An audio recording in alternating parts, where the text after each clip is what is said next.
This is the Sunday stream opening song because the other song is copyrighted. La la la la la la la la la la la. Oh look, here comes Dog Cat Fox. Hi, Sky. Good morning, everyone, and welcome to the Sunday stream, the stream I do on Sundays, because Sunday is the day to stream on Sundays. Hope you're all doing well on this beautiful Sunday morning. Certainly brighter and sunnier than last weekend, as far as I recall, but there you go. I hope it is bright and sunny where you are. Before I get into today's topic, a topic that kind of fell into my lap in the last couple of days, who's joining me on this beautiful Sunday morning?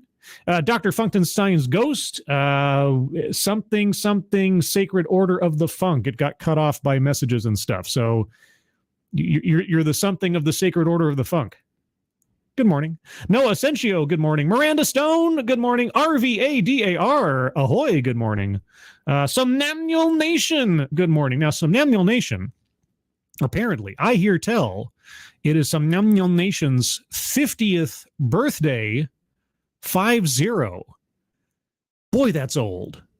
And I think that's deserving of a happy birthday. And so a 1 and a 2. Happy birthday to you. Happy birthday to you. Happy birthday, dear Somnamnul Nation. Happy birthday to you. Happy birthday, Somnamnul Nation. Hope you're having a good one. And congratulations on making it through half a century. Woo! Who knows what wonders you've seen in your time? Well, I know some of them because I'm only about 7 years behind you, but you know what I mean. So happy birthday. Random American, good morning. Rotten Corpse, good morning. TC, good morning. Keeverdam, good morning. And Keeverdam has helpfully provided the links to the fundraisers at the top of the chat box for our friends Moonshock and Angry Illinoisian. If you take a look at those, if you could. If you can donate, excellent. If you can't, no worries. But if you can share those links out on social media, that would also be appreciated. Mike Savage, Blarg. A2P, good morning. Bridget, good morning. Chicago Mike, good morning. Megan Ring, good morning. Old Guy Gamer, good morning. Roger Reynolds, good morning. Gulf City DCC 182, good morning. Brittany Holland, good morning. And Gunfox 61, good morning. If I missed you, if you're lurking, if you're in the future, good morning. Okay, so let's get into it. Now, first, and I'm going to say this early on, and I'll probably mention it later on, and those of you in the chat currently, please take note in case somebody else in the chat comes in late. I am not going to spend any time speculating on the source of today's information, as in where these complaints came from, who they came from. It is not worth speculating, and who it comes from is effectively irrelevant. So if anybody in the chat, either in appreciated defense or otherwise, starts talking about theories on where these came from, just please discourage them from doing so. For the sake of everybody's sanity, it's really not worth it. Anyway, what happened on Thursday? Well, I woke up on Thursday, as I usually do, and I spent the first 3 or 4 hours of my day doing work stuff. And then came break time, effectively, and I checked my regular email, and what did I find there? Why, a notice from YouTube that there was a problem with one of my videos. Now, in the 6+ years now that I've been doing YouTube, I occasionally receive a notice from YouTube telling me that there's a problem with one of my videos, usually something like a copyright claim, which these days are more of an annoyance than anything else. And in my case, not really that big of a deal. So I need to predicate this whole thing by saying again that my YouTube channel is, from my perspective, a glorified hobby. I don't operate it effectively as a business, per se. I don't monetize my videos. Once in a blue moon, I may monetize a video just because I think it's safe to. Because several years ago, after the adpocalypse, and if you don't know about the adpocalypse, there are plenty of videos out there chronicling that event. A lot of channels and a lot of content immediately became unmonetizable. And some algorithmic decisions were made And some sites, some channels couldn't monetize anything to save their lives. Some still can't. In my case, for the most part, every time that I attempted to monetize a video on or after the adpocalypse, it either was denied outright or put into some kind of sort of stasis mode where it might be monetized or it's not, it's questionably monetized. So at a certain point, I just stopped even attempting it. So there are a handful of videos on my channel that are actually actively monetized. Some of those, the ad revenue actually comes to me in whatever pennies that is. Many of those are monetized by third parties who made copyright claims on some part of my video, and I didn't bother protesting it because I didn't monetize the video in the first place. I never expected to get anything from it, so I didn't bother. And it really doesn't bother me, right? So as I go into this, I just want to say that I'm more irritated by the principle of this thing than feeling like I'm actually under any kind of financial threat as a result of this. I know that's a long-winded preamble, but there you go. Anyway, so Thursday, I get a notice of something I had never seen before. I'd never received anything like this before on any of my content over 6 years and hundreds of videos. A defamation complaint. And I was like, a defamation complaint? Now, the idea of defamation is relatively fresh in my mind due to a, let's say, kerfuffle that occurred several months ago. I guess it's several months ago now, between YouTubers Kafkaesque and Logan Paul. Now, if you don't know about the epic battle between Kafkaesque and Logan Paul, I definitely recommend you go look up Kafkaesque's channel and look for, I think he's got a playlist for it at this point, about Logan Paul and CryptoZoo. But without rehashing that entire saga, part of that story was that Logan Paul was threatening to file a defamation lawsuit against Kafkaesque. And because of this, both Kafkaesque and several other YouTubers in the legal sphere had something to say about what constitutes a defamation lawsuit, at least in the United States. And I watched several videos on this subject, one in particular from Legal Bites that broke down what bars you have to jump to justify and conceivably win a defamation lawsuit, because defamation is a legal term. It has some legal barriers you have to meet in order to qualify. And one of those legal barriers is that you have to knowingly tell a lie or a mistruth about someone with the intention of harming their reputation or impugning their reputation. So when I saw this, before I even read the thing, when I just saw the subject line of the email, I was like, when did I do such a thing to anybody? And then I opened up the email, and this is all you see. I'm showing you everything that was in this notice from YouTube. Okay, I'm going to read it once, but I'll probably read parts of it a second time in a minute. Hi, Scribelight. We have received a defamation complaint regarding your content. After review, review by who? Don't know. After review, the following content has been blocked from view on the YouTube country sites below. Or sorry, listed below. Video. Hashtag TEDxcellence. Don't be a gender, be an airbender. The content has been blocked from view in the following YouTube country site or sites, United Kingdom. If you believe that your content was restricted in error, you can let us know within 30 days of this notice. You can submit the form only once per video URL. And I underscore that because that's important in a minute. YouTube blocks content where necessary to comply with local laws. Please review our Help Center article on legal complaints. Sincerely, the YouTube team.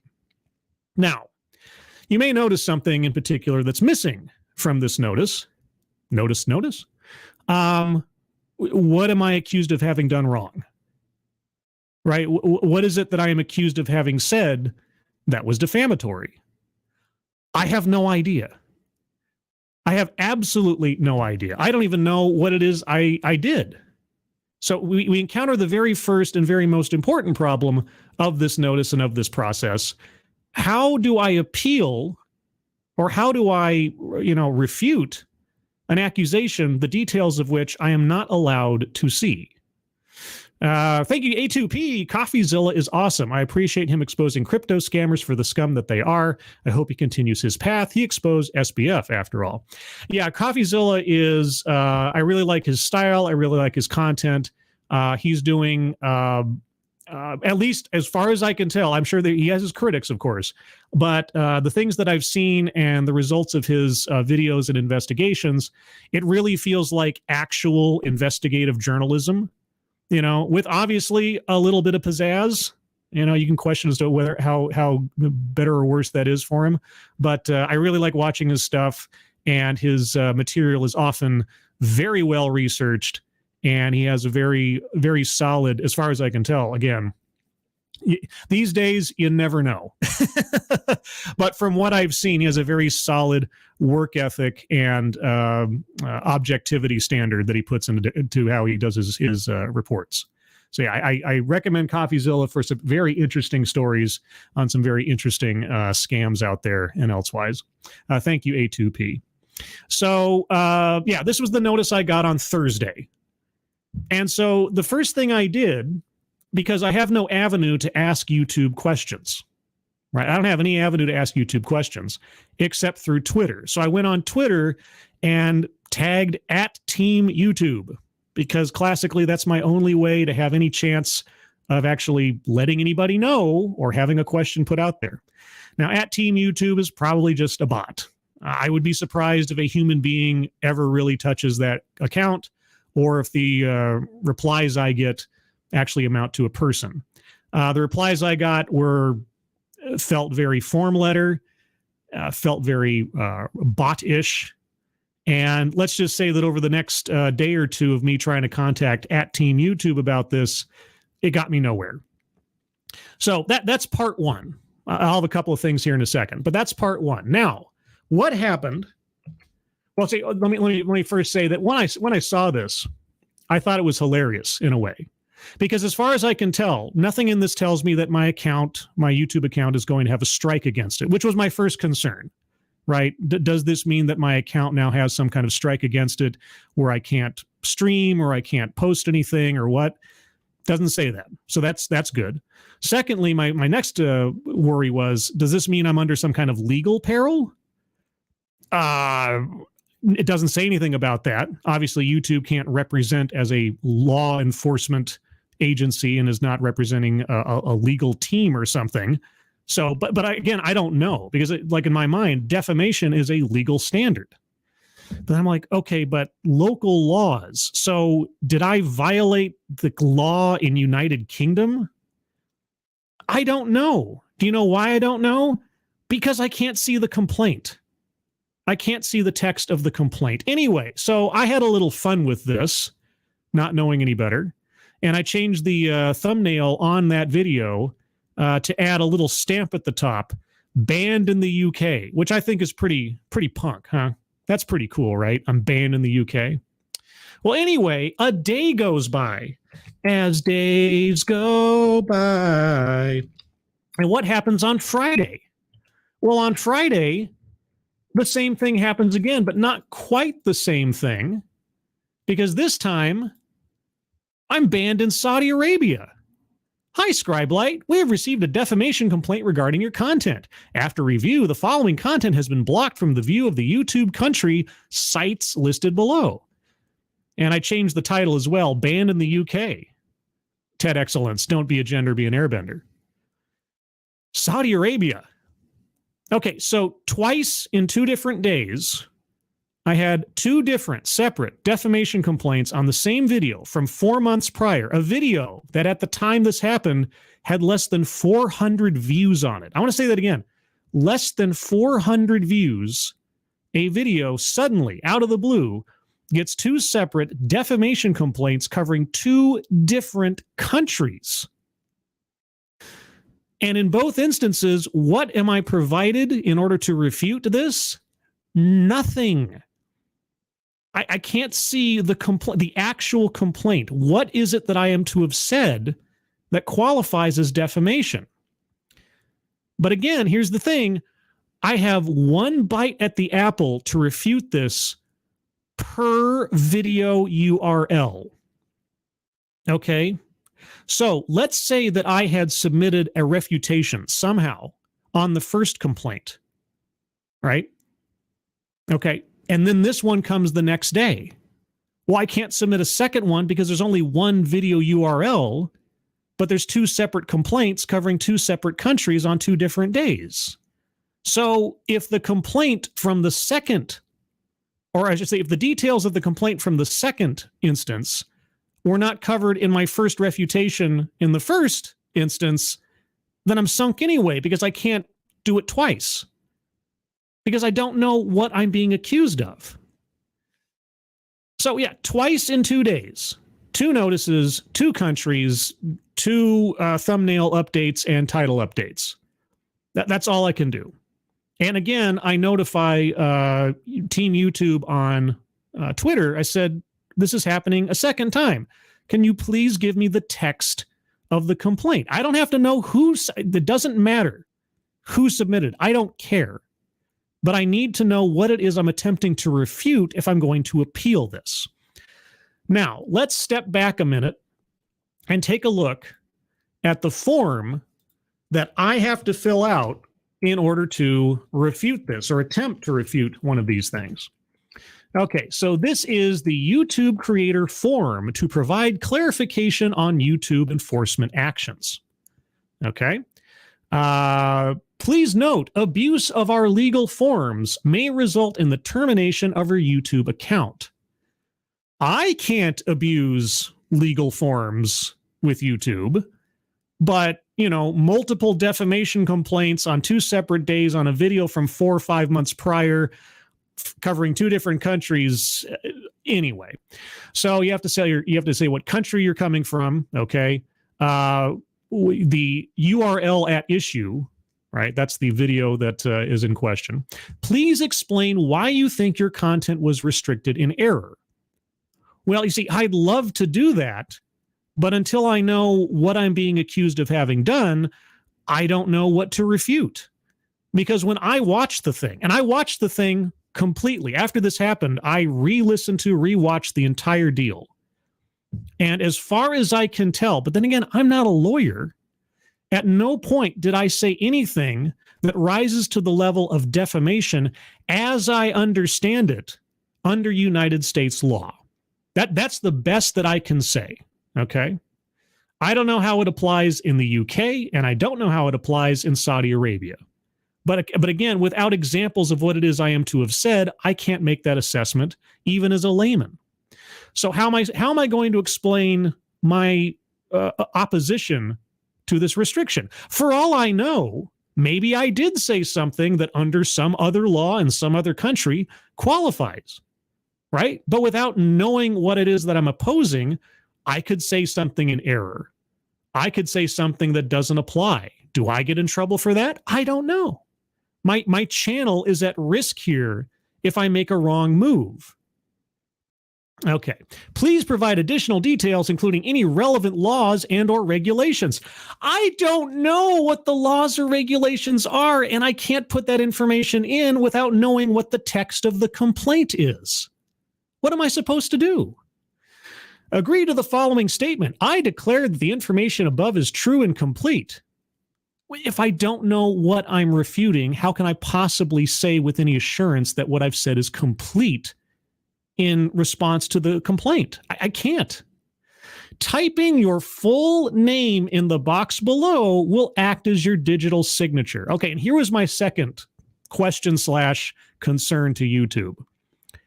If I actually appeal one or both of these complaints and I put my full legal name in there, is the person or persons, the strangers who submitted these complaints, are they going to then receive this response with my full legal name on it? Is that information that I want to give over to strangers somewhere that have done this thing for reasons that I can't see or understand? I don't know. It doesn't tell me. And asking Team YouTube didn't give me any clarification either. So let's review briefly. Someone somewhere said I did something wrong. without the ability to see what I did wrong, I was immediately penalized by YouTube without any opportunity to either know about or respond to such a complaint before such action was taken. I am restricted from seeing the details of what I've been accused of, and then I am invited to refute this complaint without any information available to me to effectively do so, at risk of my YouTube account being terminated if I get it wrong or if they've decided that I've done so in an abusive manner. Okay. All right. That sounds good, doesn't it? All right. Well, let's take a look at what is required of somebody to submit one of these complaints. Okay. So this is what YouTube requires, or this is the process you would go through. Defamation complaint requirements. YouTube will only consider legal complaints where we've been notified by the party in question or their authorized legal representative. Okay, so because presumably whoever or whatever entity that I purportedly defamed, both as applies to the UK and or Saudi Arabia, they themselves or a legal representative submitted these complaints.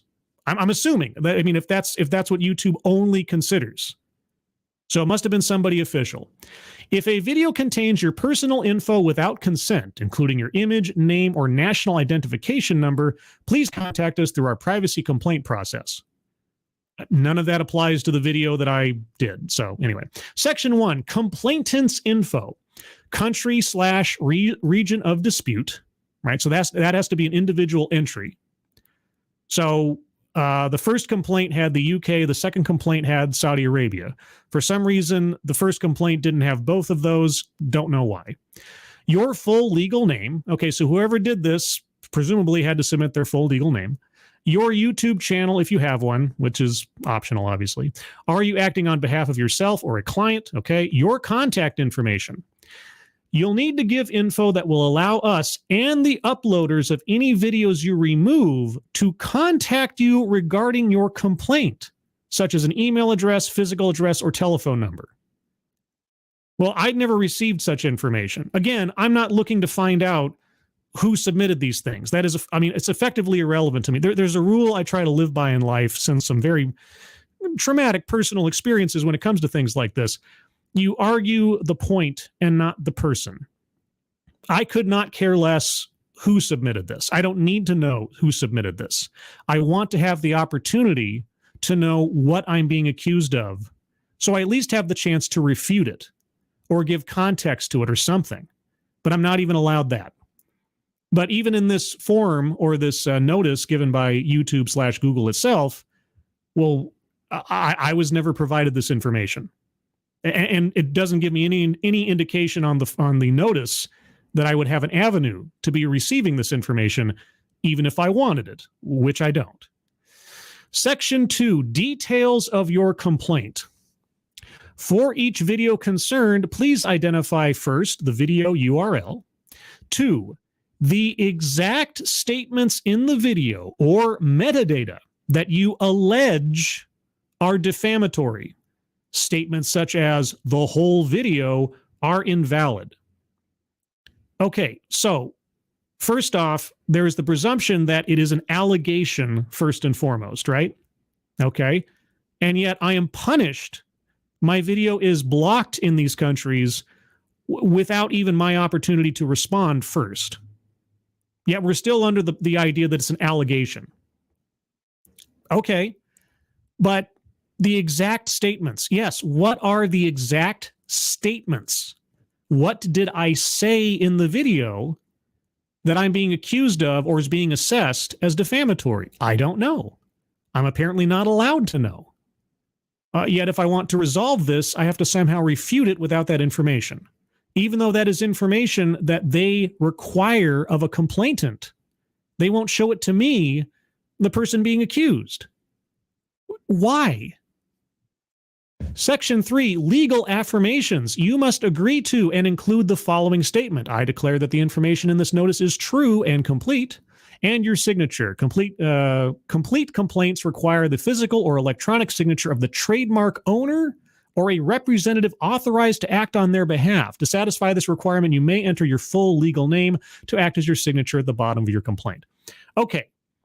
The only part that matters to me is section 2 here. That's the only part that matters to me. Why am I being refused access to that information? How am I supposed to operate in response to this absent that information? I don't know. It doesn't make any sense.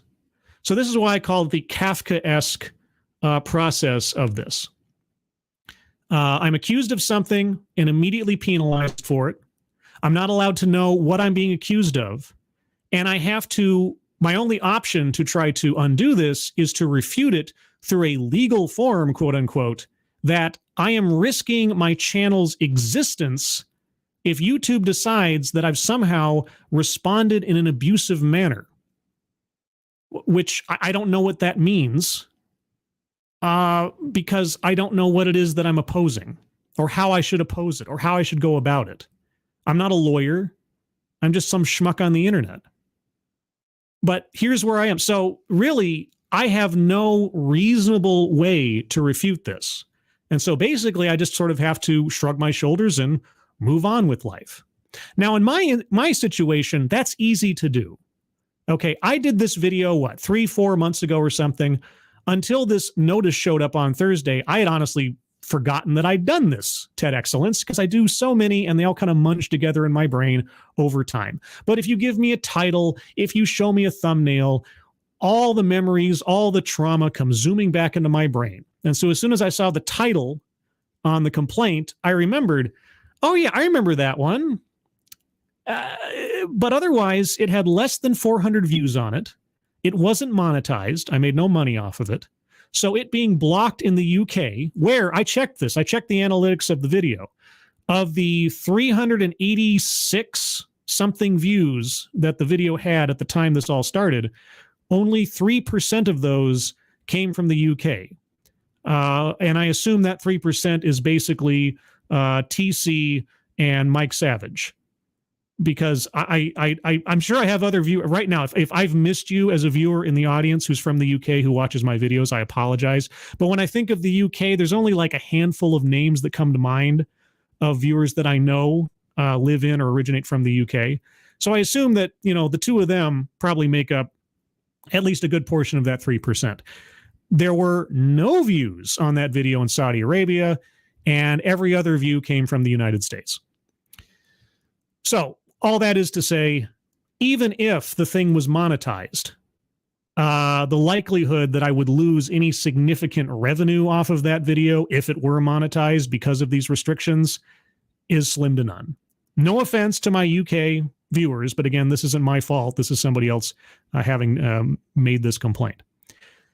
So even if I was running this channel like a business, even if I relied on this channel as a main source of revenue, it wouldn't be that big of a deal. But again, it's the principle of the thing. I can't even imagine what kind of rigmarole someone who has a channel where their channel is their livelihood or a main source of income would have to do to try to resolve this. And I'd be just gobsmacked if I got a legal complaint within the United States on something like this. Because how would if I got an actual complaint of defamation in the United States, that could be a serious lawsuit, right? Depending on how it goes. It'd be an uphill battle for the complainant, but at the same time, I'd be liable for something. But without the information of what it is I'm being accused of having said, what am I supposed to do? How am I supposed to resolve this in any meaningful way? So right now, I see this whole thing as a conundrum and a little bit of an annoyance and kind of a joke because it doesn't really affect me, as far as I can tell, again, knock for Micah, in any really meaningful way, not financially, not legally. It's also kind of something to sort of brag about. Look at me, I'm banned in 2 different countries. I'm so infamous. Yeah. But other than that, what really ticks me off is this is how YouTube and or Google or Alphabet or whatever it is now. This is how they treat people who have, to this point, done nothing provably wrong, but simply have an allegation filed against them, an allegation that the subject of that allegation can't even see. Anyway, so that's the long and the short. And that might also describe the duration of this stream, because I don't have a whole heck of a lot else to say. Now, again, I am not going to spend any time talking about or speculating on the origin of this stuff. I just wanted to point out the ridiculous nature of the process put in front of a YouTube content creator when such a thing occurs. Like I said, in 6 some odd years, I've never had anything like this happen. I've never received a defamation complaint before. Copyright claims, sure, those have happened, and in some cases I've been able to resolve them. In other cases, I just shrugged my shoulders and moved on. You know, if Lizzo really wants to copyright claim my TED Excellence on her TEDx, that's fine. She can have those 3 or 4 extra pennies that might be generated from ads put on that video. Other than that, whatever. But this was so bizarre and happened 2 days in a row. And now I'm banned in 2 different countries on a single video. Okay. I just thought I'd talk about that and showcase this ridiculousness. And on the off chance, on the distant prospect that somebody at YouTube or someone in charge comes across this or sees this or whatever else, I would just love to have an answer as to why I am disallowed from seeing just the text of the complaint. I don't need to see the personal information of the complainant unless that somehow becomes relevant in some way, shape, or form. All I need to see is the text of the complaint. And also, I would just like to have some assurance that the people behind the scenes, when they process these complaints when they come through, do some due diligence to verify that whoever is doing this has a claim, has a standing to make such a claim in the first place. Because I could see easily that this could be abused. If you just process a punishment on a YouTube content creator, on some J-random person who decides to file a complaint, and you don't do any investigation, you don't do any verification, you don't allow the text of the complaint to be viewed by the content creator, I can see how that could be abused royally all over the place. And you talk about the peril I might be in if I abuse the forums. Punishing someone in their content, in their reach, without any kind of due process or disclosure, I don't know, seems a bit unfair to me. I'll take a few of you guys' comments if you guys have anything to say on it. If I see a comment trying to speculate on the wheres and the whys and all that, I might dodge it. It's not important to me, and this is unfortunate now. I have to wonder, like, well, if I say the wrong thing, am I going to get banned somewhere else now too?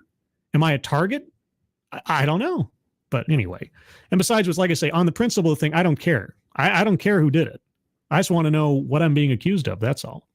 Let's see. Mr. Tickle Trunk, there will be no due diligence. YouTube wants to use AI to govern everything. It's impossible to hire enough manpower to check things manually for anything. I get it. But when it comes down to it, when you're talking about legal entanglements and legal accusations and banning people in countries and so on and so forth, I don't know. I feel like there should be at least a team of actual people that has to check off on these things. If for no other reason than YouTube's own liability. But I don't know. Let's see. Keeverdam, Jen T. Maxey. Oh, did I miss Jen? I apologize, Jen. Jen T. Maxey suggests you DM Sinatra about this since he's been through something like this. See, here's the thing. After this stream, and unless something else occurs, I'm probably just going to let it lapse. Like, I don't care. That one TED Excellence being banned in 2 different countries, it's not that big a deal. Like I say, on the principle thing, and besides which, there's too much of an unknown for me to try to respond to this to even bother. You know, the possible downsides to this, if I get it wrong, whatever it is that I'm refuting, are greater than the upsides of trying to fight it at this point. And it just seems ridiculous to me. It seems more like a joke.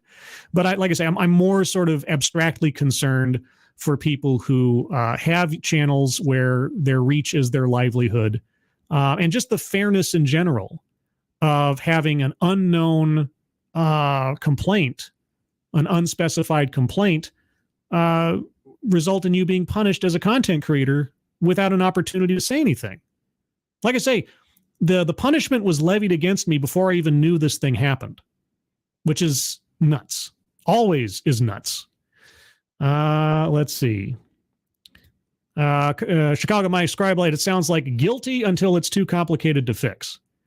Yeah, it's guilty until proven innocent in the absence of evidence or something. I don't know. I'm sure there's a better way to put it. Kangaroo court might be another way to put it, you know. Let's see. Anybody else?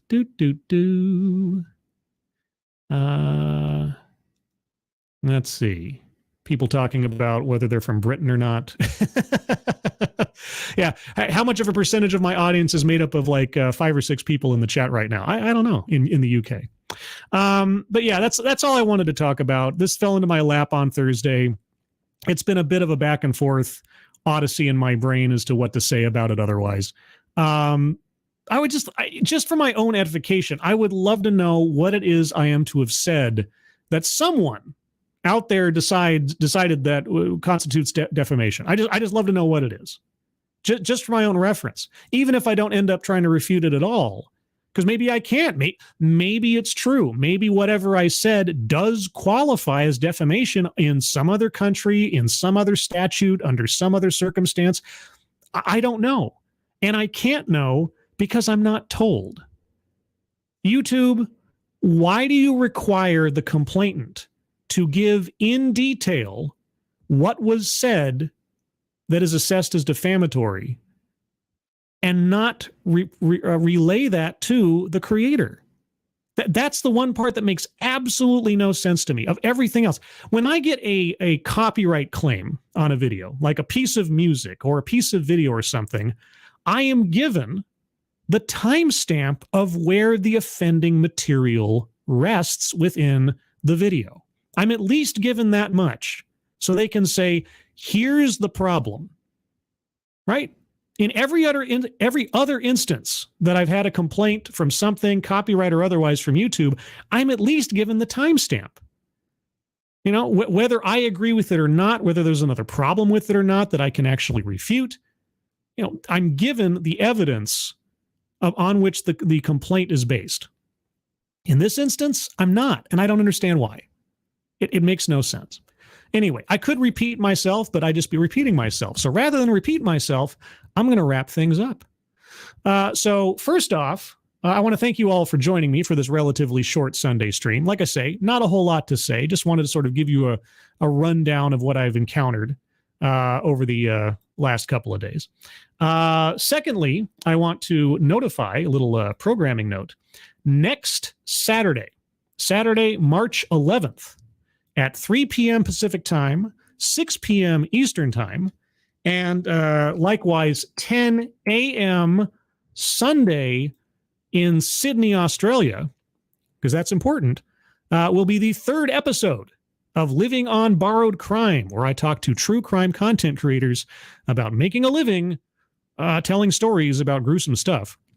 My guests next week will be Stay Awake, and you can look up Stay Awake True Crime on YouTube. Check out his channel. And Dave's Lemonade will be joining me again for his 2nd appearance as a panelist. There is a 3rd possible slot open. I have attempted to bring on a couple of other content creators. Scheduling and stuff didn't work out. So as a Hail Mary play, I tweeted out to Jim Can't Swim yesterday and said, hey, I'm doing this show. Don't know if you want to come on, but, you know, maybe if you want to, kind of, sort of. So who knows? Stranger things have happened, as they say. And so it may be the case that next week I will have Stay Awake vids and Dave's Lemonade. Or a 3rd party. I don't know. Either way, it'll be a good show. I've got some hopefully interesting questions for them, and it'll be a fun conversation. So join us for that. Secondly, I have a Discord now, if you can believe it. I have a Discord, and I'm going to put a link to that Discord that is good for 1 day. And so if you click on this Discord link, you will land on the Say Hello channel. And if you would like to join the Discord formally, you have to give the secret word, right? The secret word. Because if I or my moderators don't recognize your nickname offhand as a member of the audience, the secret word will make sure that we know that you watch the stream all the way to its totality. All the way to its totality? All the way to its terminus? Something like that. The secret word for today is complaint. Yes, the secret word is complaint. So go to the channel there, put in the word complaint, and you will be given access to the rest of the Discord where you can talk to everybody else about the different videos that I do. Yay! But with that, everybody, I'm going to call it here. Thank you so much for joining me. Appreciate your support, as always, in this. For those of you on Twitter that saw this as it unfolded, appreciate your kind words elsewise. As always, moderators, thank you for keeping an eye on things. Even though everyone here is so well behaved, you have very, very little to do. Everybody who donated either to myself or to the fundraisers pinned to the top of the chat box, thank you guys so much for your generosity. It really is appreciated.